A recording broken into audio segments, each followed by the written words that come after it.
Hello and welcome back to Calmsden Farm for episode number 7. So we have, as you can see, we've skipped a fair old bit of time since the last episode. What have I done since the last episode off screen? So I've mainly been doing contracts. Obviously, we were either in winter or just before winter in the last episode. And since then, obviously, during winter, we didn't really have much contracts wise. So I was mainly just doing the livestock, obviously just doing the cattle. And then obviously as we got into the new year, I did a few other bits of contracts. I did 2 baling contracts, one being silage, one being hay. So we have got some wrapped silage bales now left over, which is really good. And we had a few hay bales left over as well, but since making them, I have used them in feeding the cows. So today we are going to be hay making. That is the task for today. I would have made silage, but we've still got 130 litres of silage left in the clamp, and obviously with the silage bales as well, we do not need any silage for the time being. I want to try and get all the silage gone out of the silage bunker, or try and get it as down as much as possible before we go and make silage. So we're going to mow 2 grass fields today, and we're going to make hay while the sun shines. Another thing as well, which I'll update you on, is the cows could possibly give us a calf before we come to sell them. I'm hoping to sell them about 28, 29 months old is what I'm hoping to sell them at. So I'm hoping before we come to sell the grown-up ones that they'll give us a calf, fingers crossed. But as you can see, they've gone up massively in profit. They're worth 3k at the moment, and obviously that's growing as and when they keep getting older month by month. So that's really good. The loan is slowly going down. We've still got 285 left, 285k left to pay back. And obviously, as you can see, where are we? I've try to get a bit of contract income to try and pay back the loan. We've had to purchase equipment as well in the time being. I think, what did we buy? We bought a wrapper. I swapped the telehandler out for a modded one that was on the mod hub the other day as well, which will tow trailers. That's another thing we've got. I swapped out the bale spreader as well. So we've got one now, but which will just be behind the tractor, a trailed one rather than one that's gonna be on the telehandler. So a few bits have happened, but nothing really which I thought was worthwhile doing a video on. Thought it would be best to wait until we got some big jobs to do on our own bits of land. So which, as I've already said, is going to be haymaking for today. So we will go and hop in the Land Rover, and we're going to head down to the cow farm. I've got the tedder hooked up ready on the Fendt, and the mower is on the John Deere. That's what we're going to be mowing with. And then I think when it comes to windrowing up the hay, again we use the Fendt, and then to bale it we use the John Deere. So another thing I also purchased as well is a bigger slurry capacity bunker, which I'll just show you where I've placed. We'll park this over here. Yeah, as you can see, we've still got plenty of silage left. Plenty of silage left. Manure is slowly going up as well, which is nice. We're getting a fair bit of manure. What have we got? 27,000 litres. So it's probably about 2, maybe, yeah, about 2 loads, I would say, in the muck spread I'm hoping to get. So, but yeah, that's going to be our tedding outfit. That was another thing I bought as well, was a slurry tanker to transport the slurry from the main cow slurry pit to the extra storage one we've got over here. So as you can see, it's got 125,000 litres in this, and it will hold up to 2 million, I think it is. 2 million litres. So we can fit a fair old whack of slurry in this this tank, so which is nice, because obviously we've got some massive fields on this map, and obviously we need plenty of slurry to be able to cover them all. So that was a good purchase, I thought. The silage bales, obviously, from the contract we did, or I did rather, they're all stacked there, so plenty of silage about, as I said before. But yeah, this is going to be our mowing rig.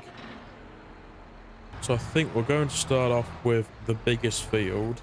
I can't remember 100% whether I've showed me making hay on this map yet, but if I haven't, this is the perfect episode.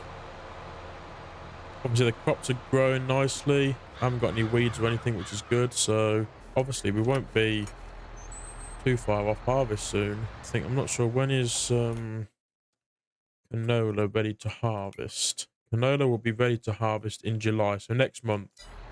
Next month hopefully is when harvest will start. So I'd imagine that'll be the next episode. We'll be starting harvest. If you want to see any like contract work or anything that I do off screen, then the best place to watch that would be my Twitch channel, which I obviously always leave a link for down below. So definitely make sure you go and check me out on there. Come and have a watch. Yeah, this is the biggest grass field of the two we own. We obviously own this field, which is field 10, and then we've got field 4 as well, which is next door to the sheep pasture, which is again a decent sized field, but it's not as big as this one. This will be our main grass field at the moment. Like I keep saying, I want to try and get a bigger grass field, but at the moment the funds are not fruitful. So we definitely need to save a bit more money up before we start buying some more fields. So I'm hoping when we come to sell the cattle that they'll bring a really good chunk of money in, and obviously we'll be able to buy another bunch of cattle with that money we've got, with obviously a bit left over. And if they do give us a calf, we'll have them as well. So we're slowly growing. We're slowly growing the farm, which is nice. It's obviously a slow process. It means we get to enjoy the map more, which is always good. So yeah, what I'm gonna do is I'm gonna time lapse mowing by fields. Obviously, it's going to take a bit of time. We do need a bigger mower setup at some point. It's not the biggest mower we've got at the moment. So, but yeah, I'm going to time lapse this. So I'll see you when we are finished.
Okay, so we are obviously on the last strip of grass. I think the fields have yielded quite well, to be honest. I know the first one definitely in the middle, the field yielded very well. The outside obviously didn't yield the best. If we have a quick look while this is folding up, we'll be able to see how this field has yielded grass wise. So yeah, it's like I say, in the middle of the field yielded really well, and the other bits haven't quite as much. The bottom of the field hasn't done too badly, and then with this field, so obviously this top half has yielded the best, and then the rest of it, I mean, it's yielded okay. I mean, what is it? Probably it's probably about 85-90% it's yielded on this, but I think because of the soil, it's silty clay, which obviously again here is yielded bad if we look at the yield there. So that's why it's obviously it's not yielded very good, which is again a bit worrying with our field. We've got a big old patch of silty clay, so I'm hoping field 6 and field 23 will both yield well, because obviously they've barely got any silty clay in them at all. Obviously the two other fields have. It's one thing with obviously precision farming, looking at the fields, trying to work out which soil types are going to be the best yielding. If we have a look yield wise, these patches here, we've got loam, which obviously is the best yielding. So if we can purchase a field and it's got a lot of loam in it, which, to be fair, although field 2 and field 3 have a lot of silty clay, and they do make up for it, I think, with the amount of loam sand they've got. Obviously field 2, I would say, has got more loam than it has silty clay, and again, perhaps not as much. It's probably about 50-50 with silty clay and the loam soil on field number 3. But it's obviously on these high yielding fields is probably what I would put high price crops, so like your canola or your soybeans. That's probably the best to put on like fields like 6 and 23, and then field 3 and 2 is best to be left for sort of barley, wheat, oats, because then even if the grain yield isn't yielding very good, you've still got that straw to sort of back it up with. So yeah, it's all quite interesting stuff, precision farming, I have to admit.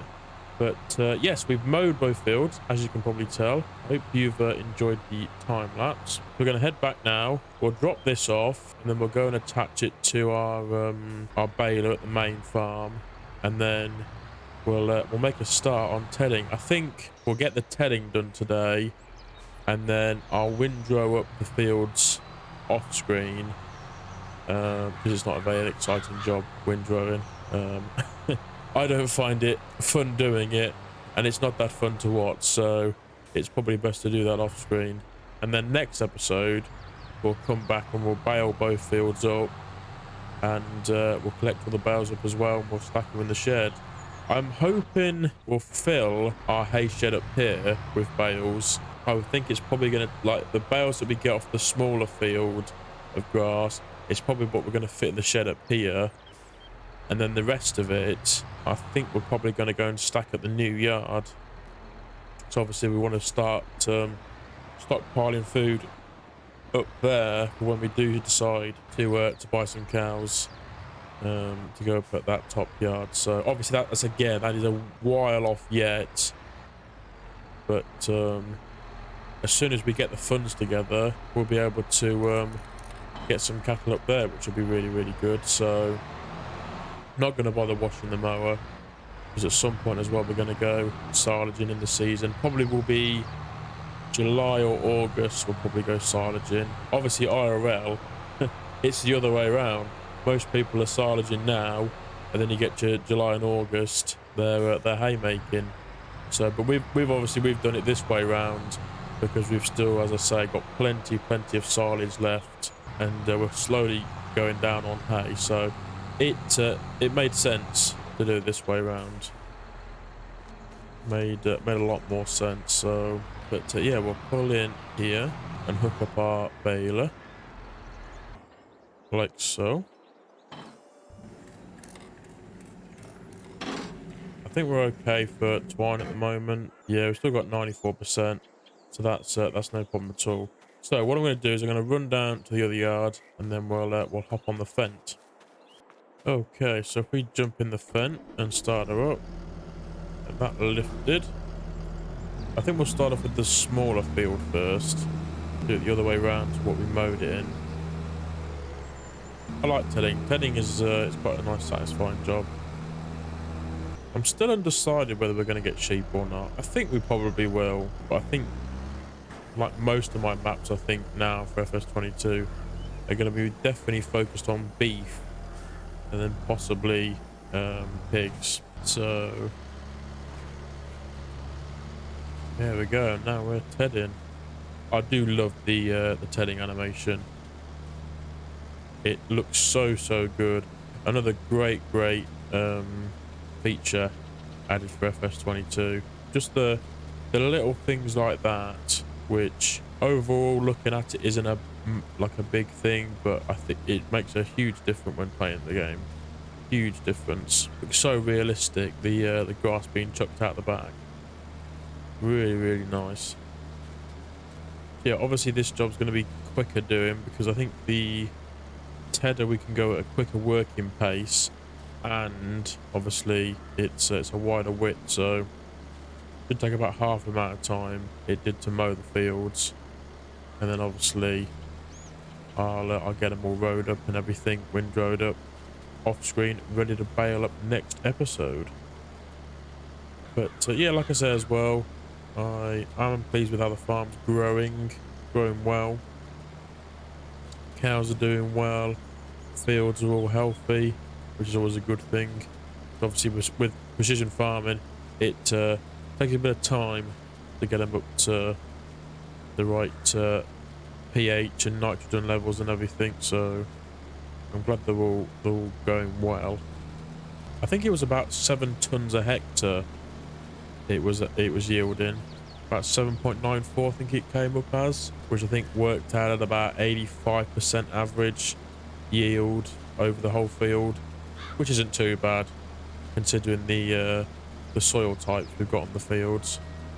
I think, yeah, as long as we can get the yields up past 80%, then I'll be happy with that. I think it's when it sort of drops when it drops below 70 or 60 is probably when I'll start getting worried, and possibly even look at selling the field, because it's the thing, like I could buy the soil samples for, I could buy the field, buy the soil sample, find out it's an absolutely terrible field, like it could be all silty clay, and then end up having to sell the field, and it's been a waste of waste of money and a waste of time purchasing the field in the first place. I would say, like looking at the soil map, the cow field especially, if we were to properly do the cow field, I'd think if you go across here, that's going to be half silty clay, half loam, which I wouldn't say that'd be really worthwhile.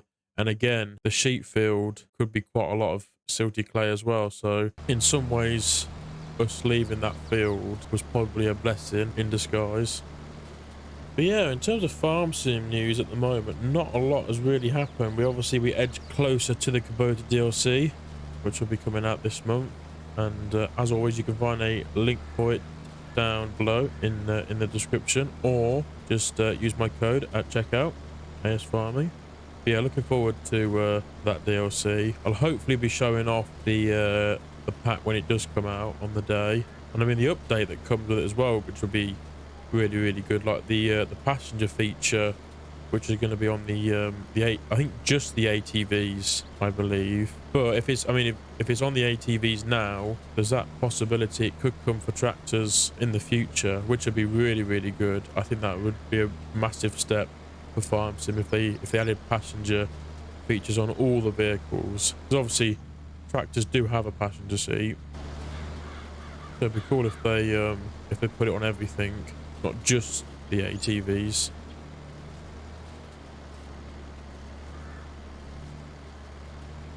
Yeah, this field is looking very good. A nice bleach green colour, which is perfect. I do like tedding. I'd tell you what, if people, when it comes to grass work, if people were going to give me a job out of mowing, tedding, or windrowing, I'd definitely pick tedding all day long, even over mowing, to be fair. I mean, with the new tedder animation, it's so satisfying. Tedding grass fields now. especially when it's a nice little setup like this. There we are. So that is one field done. All hayed up, ready to go. Hayed up, tedded up, ready to go. We'll head over to the other one. I could go with a bigger tedder, but at the end of the day, I think for the size of the grass fields we've got at the moment, I think this is plenty big enough. I mean, if we were to go for a bigger one, it'd probably be that one, which we began another 0.3 meters. I think 17 is too big for what we really have. I think, you know, I'd perhaps go up to the Vicon one. That's perhaps what we could go up to, but I think any bigger than that, there's not really much point. I think this Ted is plenty big enough at the moment. We haven't got massive grass fields, so I'm not too worried about even updating to the 9 meter at the moment. It doesn't really take that long to tether a field, especially at that size. This other one's obviously a bit bigger, but again, it won't take that long to ted the whole field. Our field's looking lovely and golden at the moment. Looking so nice with the tram lines. I didn't do the headlands quite right, which I found out when I went to go and weed the oat field. The tram lines in the actual field are fine. It's just the headlands I've done a bit too far away from the actual edge of the field. So I know that for next time anyway, when I come to see the field for the second time, for this second year on the farm. But yeah, this field obviously a bit bigger, but again, I don't think it'll take too long with this tedder. Obviously it's not, you know, that slow of a working width. Yeah, what I'm going to do is I'm going to crack on. I'm going to finish tedding this field, and I'll come back when we're finished. So I'll see you guys in a bit. Okay, so I'm just finishing up. Took a bit longer, obviously, this field did, but it didn't take too long. I've been thinking about it as well, plan of action for when everything's obviously baled up and we collect the bales. I think all the bales off this field, this big one, I think we'll put at the new yard, and then all the bales off the other field, the smaller one, we'll put at this yard. And I think that'll give us enough bales at this yard to carry on. And I mean, at the end of the day, if we go short and we desperately do need more hay bales, I can just go and get the ones that we've put at the other yard. I can bring them back down here. That's not the end of the world. That's all tedded up, ready for windrown. I am going to give this tedder a quick wash because it is a bit muddy from all the tedding it's been doing. So yeah, I'm going to put the windrower on this, but like I said, I'm gonna windrow the fields off screen. So it's not the most of exciting tasks. One thing I forgot to say as well, off screen at the start of the video, I did sell a lorry load of barley I sold. I'll put a picture on screen now. We made a nice chunk of change, to be honest. We made nearly 62k on that lorry load of barley. Keep saying wheat. Yeah, that lorry load of barley, which is really nice. And then we got a £1,500 environmental, a bonus rather, which is really good. So I think because we're nearly at 60 environmental score, which is really good. So I'm hoping when we go to fertilize the grass fields with the slurry we've got from the cows, and that should bump it up again a bit more. It's interesting because obviously it's scoring you on nitrogen levels and pH levels and everything. And I mean, if you looked at this field 23, obviously the pH is no problem, but the nitrogen levels isn't really high, because when I went to fertilize it for oats would seem doesn't need that much fertilizer. Seems to grow quite well with not much fertilizer on, which is very interesting. And it's quite interesting as well how the grass fields have changed with the nitrogen levels. It's like I don't even know what I'd call that now. I'd hope that when we go to spray, or spread rather, slurry on those fields, that they'll just bump them straight back into really nice green color. pH is, I think, good as well. It's a bit darker than the other ones, but I think that's because we've we've obviously mowed it. But yeah, pleased with what we've got done today.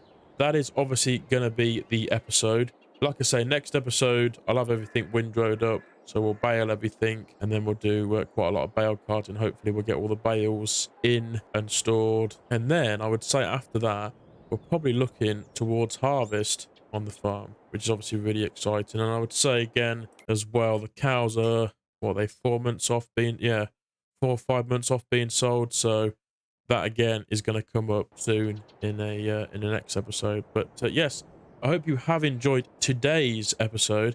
As always, if you have, please remember to hit that like button. Really helps me out and pushes the video. And if you are new to the channel also, we're slowly growing. We did recently hit 170 subscribers on the channel, which is really cool. So yeah, if you're new to the channel and you like what you see, definitely consider hitting that subscribe button. And I will hopefully see you all in the next video. Thank you very much for watching. Bye, guys.